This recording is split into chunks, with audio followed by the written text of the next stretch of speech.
ناظرین کہتے ہیں کہ وقت کبھی یکساں نہیں رہتا، ہر عروج کو ایک دن زوال ہے۔ ناظرین، گزشتہ روز سے سوشل میڈیا کی زینت بننے والے یہ سعودی طیارے کبھی آسمان کی بلندیوں کو چھوا کرتے تھے، مگر آج زمین پر دوسری گاڑیوں کے محتاج ہیں۔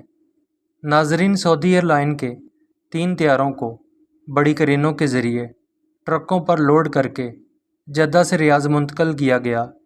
اس حوالے سے بہت سے سوشل میڈیا صارفین نے سوال کیے ہیں کہ آخر ان کو ٹرکوں کے ذریعے کیوں لے جایا گیا اور اس کا مقصد کیا ہے۔ ناظرین، اس کی وجہ دراصل یہ ہے کہ حال ہی میں سعودی عرب کی انٹرٹینمنٹ اتھارٹی نے سعودی ایئر لائنز کے ساتھ شراکت داری کا ایک معاہدہ کیا تھا، جس کے تحت پرانے نقارہ طیاروں کو سجا کر مختلف تفریحی مقامات پر بڑے ہوٹلز اور ریسٹوران کے باہر رکھا جائے گا اور ریاض میں 15 دسمبر سے شروع ہونے والے سیزن میں استعمال کیا جائے گا۔ یوں ان سے نفع حاصل کیا جائے گا۔